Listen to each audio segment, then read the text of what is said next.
Eh bien, c'est officiel. Les deux pays les plus peuplés du monde viennent d'annoncer un changement stratégique dans leurs relations, qui pourrait potentiellement s'avérer être l'une des histoires géopolitiques les plus conséquentes du XXIe siècle. Le Premier ministre indien Modi vient de révéler la vérité sur sa relation avec la Chine, et c'est quelque chose dont vous n'entendrez jamais parler dans les médias traditionnels grand public. Nos liens ont été extrêmement forts, avec de profondes connexions culturelles. En regardant des siècles en arrière, il n'y a pas d'histoire de conflit entre nous.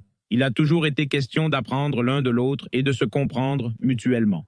Le mouvement est significatif car l'Inde et la Chine représentent ensemble 34% de la population mondiale. Mais encore plus impressionnant, les deux nations représentent plus de 50% de la croissance économique mondiale. Si la Chine et l'Inde se rapprochent stratégiquement, ces deux nations deviendront une force irrésistible qui dominera l'avenir du XXIe siècle. Notre relation devrait rester tout aussi forte à l'avenir.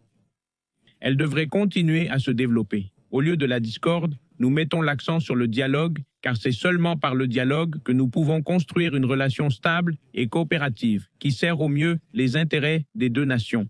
Ce que le Premier ministre Modi a dit dans ce clip est si profond. Alors que les États-Unis s'isolent sur la scène mondiale, imposant des tarifs douaniers et déclenchant une guerre commerciale mondiale, l'Inde et la Chine ont résolu leurs précédents différends et s'engagent dans des relations améliorées, que le Premier ministre Modi explique auront un effet profond sur le monde. La stabilité et la prospérité mondiale de la Chine et de l'Inde semblent être un nouveau concept, mais c'est en réalité l'un des plus anciens de l'histoire du monde. Regardez simplement ce graphique fascinant, qui affiche 2000 ans de croissance économique en un seul graphique. Pendant la majeure partie du temps, la Chine et l'Inde étaient les deux plus grandes économies du monde. Mais à la fin des années 1800, au sommet de la colonisation occidentale, la Chine et l'Inde sont devenues pauvres.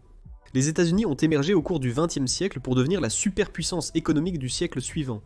Mais depuis l'an 2000, le pourcentage de croissance économique des États-Unis est en baisse, et le monde revient à sa position précédente, où la Chine et l'Inde mèneront à nouveau la croissance économique future. Le monde a énormément changé en un siècle, essentiellement à cause de la mondialisation. Mais voici où les choses deviennent très intéressantes, car le vice-président des États-Unis, Juris Dr. Vance, a récemment prononcé un discours qui révèle pourquoi le gouvernement américain a si peur que la Chine et l'Inde travaillent ensemble à l'avenir. L'idée de la mondialisation était que les pays riches monteraient plus haut dans la chaîne de valeur, tandis que les pays pauvres fabriqueraient des choses plus simples. Nous pensions que les autres nations nous suivraient dans la chaîne de valeur, mais en s'améliorant à l'extrémité inférieure, elles ont aussi commencé à nous rattraper à l'extrémité supérieure. Nous avons été pressés des deux côtés. Pour être honnête, c'est un discours vraiment remarquable du vice-président, car c'est la première fois qu'un politicien américain est honnête sur les efforts des États-Unis à travers le monde. Vance soutient que la mondialisation a échoué parce que les nations riches auraient dû monter plus haut dans la chaîne de valeur, tandis que les pays plus pauvres sont restés en arrière pour simplement fabriquer des biens.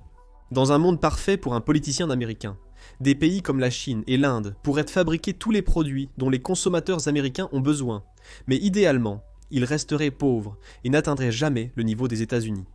Bien sûr, le contraire total s'est produit. La Chine n'est pas seulement devenue le leader mondial de la fabrication. La Chine a commencé à concevoir et à construire ses propres entreprises, qui pourraient rivaliser avec leurs homologues occidentaux. La Chine n'allait jamais se satisfaire d'être une simple source de main-d'œuvre à bas coût pour toujours. Au lieu de cela, la Chine a produit ses propres chaînes d'approvisionnement et domine maintenant de nombreuses industries, les plus importantes, qui mèneront l'avenir de notre monde. Jetez simplement un coup d'œil à cet article fascinant du Financial Times, qui partage que la Chine a maintenant retardé l'approbation du plan mexicain de BYD, par crainte que la technologie ne fuite vers les États-Unis. C'est un changement notable. Pendant longtemps, les États-Unis ont souvent accusé la Chine de vol technologique. Désormais, l'inverse est possible. La Chine craint que les États-Unis ne lui volent sa technologie. Les tables ont complètement tourné. Vous pouvez maintenant comprendre la frustration du politicien américain, moyen face à la montée en puissance de la collaboration sino-indienne. Selon Juris Dr. Vance, le but réel de la mondialisation n'était pas de diminuer les inégalités dans le monde, mais bien de les consolider. Mais notre monde a changé à jamais. La Chine est déjà la plus grande économie du monde en termes de parité de pouvoir d'achat. Et l'Inde monte rapidement et devrait maintenant surpasser à la fois les économies japonaises et allemandes d'ici 2030. En effet, le 21e siècle appartient à l'Asie. Cette vidéo expliquera comment la Chine et l'Inde collaboreront pour transformer l'économie mondiale. Nous allons analyser comment, sous Donald Trump, les États-Unis perdent rapidement le contrôle et ce que cela implique pour vous.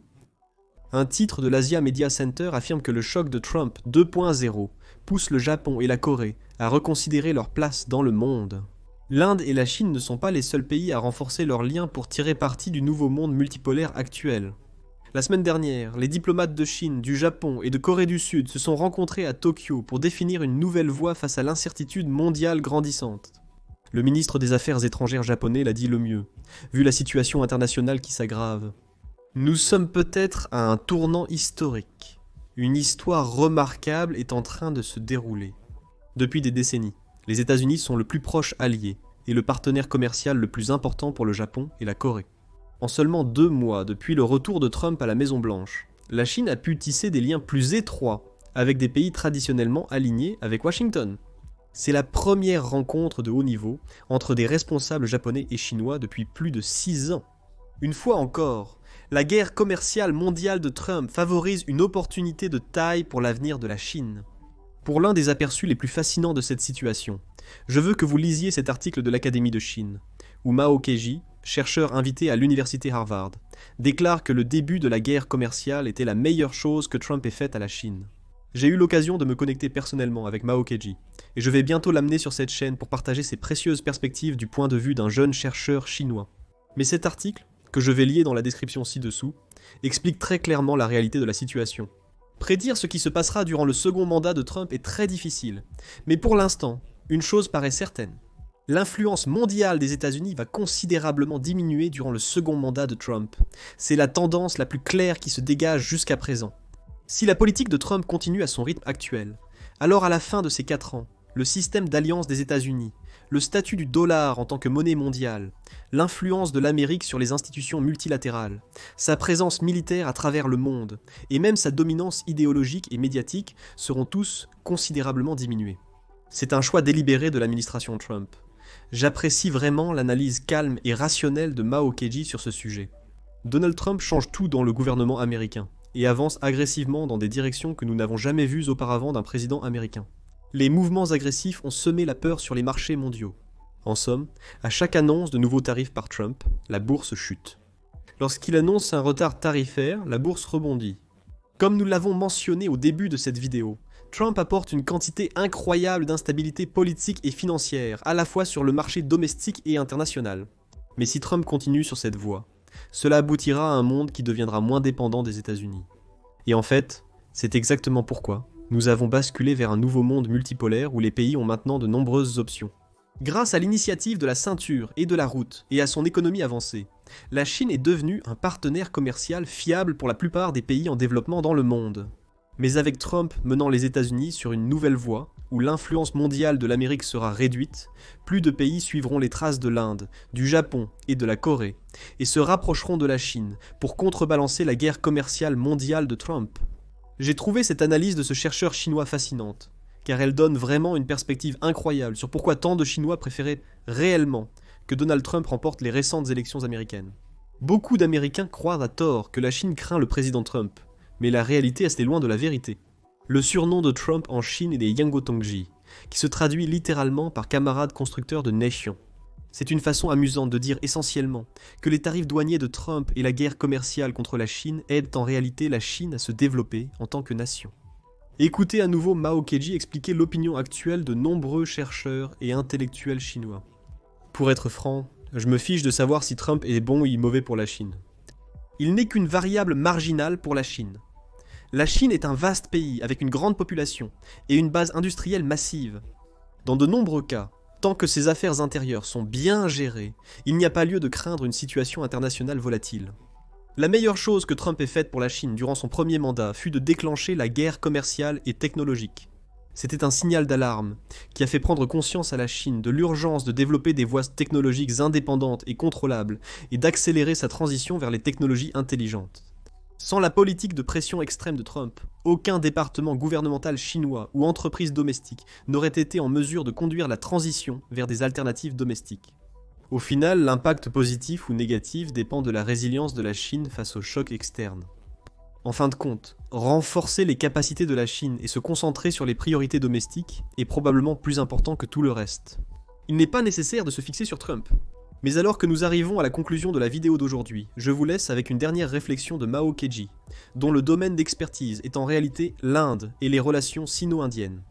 Il partage, pendant longtemps, l'Inde a cherché à utiliser son futur statut de grande puissance et un potentiel stratégique pour contrebalancer la Chine, en échange de ressources stratégiques gratuites.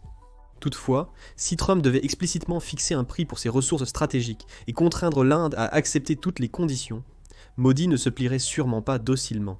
Cela explique pourquoi les cercles stratégiques et académiques de l'Inde ont récemment vu une critique croissante de Modi pour s'être aligné trop étroitement avec les États-Unis au détriment de l'autonomie stratégique de l'Inde. Pendant ce temps, d'autres ont, après de nombreuses années, commencé à discuter de l'idée de restaurer pleinement l'engagement avec la Chine. Il y a seulement quelques années, la Chine et l'Inde étaient engagées dans un intense conflit frontalier qui a fait des dizaines de morts et a été un conflit majeur entre les deux nations. Mais en octobre dernier, l'Inde et la Chine se sont réunies, ont résolu ce conflit frontalier et empruntent maintenant une nouvelle voie vers l'avant. Et c'est cela que représente le nouveau monde multiple. Trump n'est au pouvoir que depuis un peu plus de 2 mois, mais nous avons déjà vu une incroyable quantité de changements mondiaux et d'alliances qui changent plus rapidement que quiconque aurait pu l'imaginer. Malgré l'incertitude géopolitique sans précédent, la peur sur les marchés et dans l'économie mondiale offre toujours de nouvelles opportunités. Et nous allons nous assurer de vous tenir à jour au fur et à mesure que toutes ces industries progressent.